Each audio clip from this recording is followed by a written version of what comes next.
Now, I don't know if you guys know this, but I'm a pretty big fan of LEGO modular buildings. I own almost all of them, so every year I'm really excited when the new one is revealed. Well, almost every year. However, when the Police Station Modular was revealed, I was more excited than usual. It just looked so fantastic. And it just got me wondering if it's possible that this is the best modular building yet. So I bought it on the 1st of January, but I didn't really get around to building it for quite a while. But now I'm going to be giving it a bit of a review and sharing some of its awesome details. To start off, I should mention that this set costs $200 and contains 2,923 pieces, which places it as the second largest LEGO modular building, with the first being Assembly Square, of course. This is also the first modular in the 18+ style. But with all that being said, I think it's time to go ahead and get a closer look at the building itself.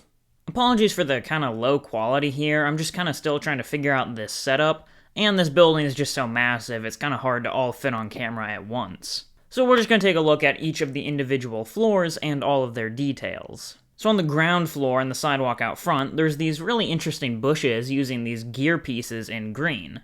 Then I also just overall like the look of the front of the building. It is a very nice design, especially the brickwork on the sides here. And of course, this main building here is the police station, with there being a donut shop on the left, and this small sand green building on the right is just kind of an extension of the police station. There's the traditional white lamppost here, and on the other end there is a kind of small bench. Then there's this small newsstand here, which actually has a new print for one of the newspapers. However, there's really not much to see in the interior of that one. There's just some donuts stacked up in one of the corners, which is a part of the story of this set. So yeah, this modular, like some of the others, has a little story going on. In this one, there is a thief stealing the donuts from the donut shop.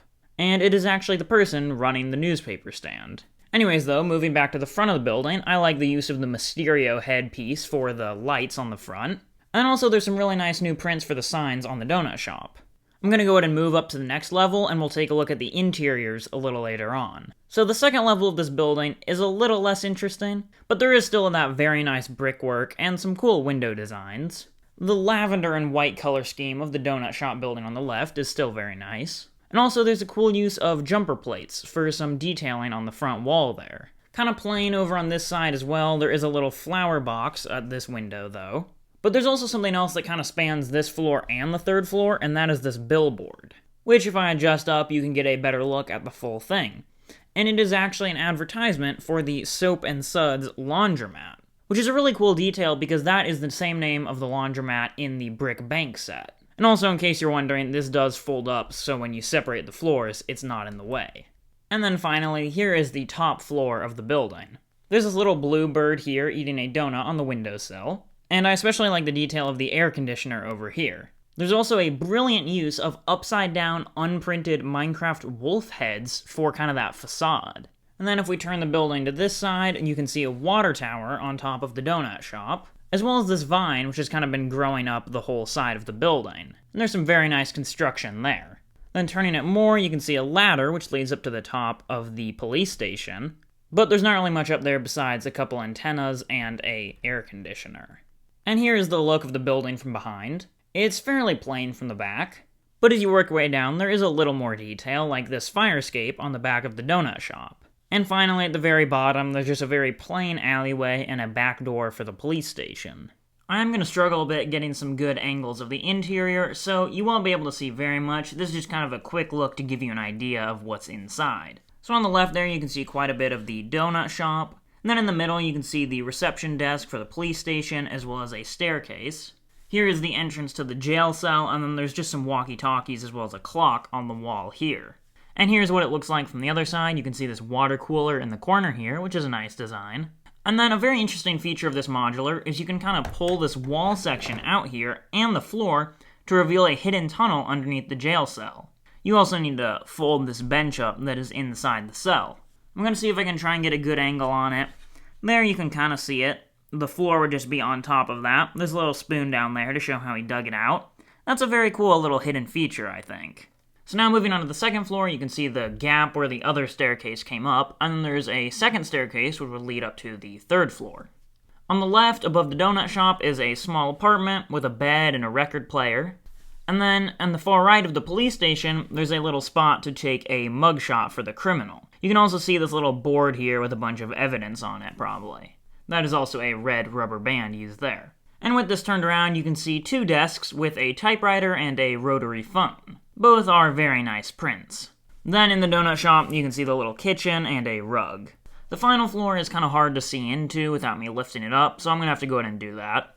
On the wall there, you can see some awards of sorts, and also the gap where the stairs would come up. On the right, there is a door which will lead into a room that I will show later. And then if I turn this around, you can get an easier look at the interrogation room. So there's the door that leads into it, as well as the door that leads into the bathroom. In the interrogation room, there's 2 chairs, a table, and a tape recorder. And in the bathroom, there's just a toilet and a toilet paper roll. And then to get access into this little side room here, you have to lift up this little room segment. You can see a shelf there with a crowbar and some jars. And this is actually an evidence storage room of sorts. There's another little shelf on this side which has some more jars, a frying pan, a crook's hat, some cookies, and a gem. And then finally, here's the roof with the little air conditioner and the antennas over here. So the first minifigure of the set here is a donut shop employee. She has a coffee jug for her accessory, and a kind of uncommon torso print that's appeared in a few LEGO City Fairground sets. This figure does actually have a double-sided face though, which is pretty nice. And there you can see what that alternate expression looks like. The next figure is the newsstand worker, as well as the thief in this set, which is why he has this fishing pole-like contraption that has a donut on the end of it. He also has this nice tan satchel and a newspaper print that is exclusive to this set. His torso is of course from Hidden Side, and his head is a pretty common city one, but the black beret that he's wearing doesn't appear too frequently, and this figure does not have an alternate face. Next up here is a policeman who has a new torso print that actually looks pretty good, I think. He also has a head that has only appeared once before in a city police set, and he has handcuffs for his accessory. No alternate face, but there is some back torso printing. The next figure has the exact same torso print, but he does have a different head and also a different accessory, this time a walkie-talkie. And here's the last figure of the set. That's right, there's only 5. That's kind of a disappointing amount for such a large set. So this figure is the police chief. Her torso print is actually not new, it appeared in a Police City set as well. And her face is kind of a common one, but the hairpiece is a little more rare, and she just has a clear mug for her accessory. And this figure does also have an alternate face, as well as a little bit of back torso printing. But there is the alternate expression. So that's it for my review of the LEGO Police Station Modular building. I think it turned out a little longer than I expected, but there are just so many amazing details I wanted to cover. But to answer the question of this video, is this the best modular building? Of course, it's a matter of opinion, but I think I would say no. But it's very close.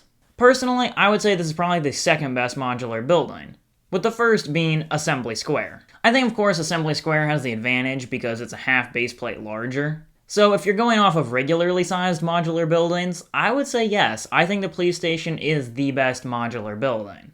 It's got pretty much everything you would want in a modular. I mean, it's large, there's a lot of fantastic details to it. But that's just what I think. Make sure to let me know your thoughts in the comments below. That's it for now, though. Thanks for watching.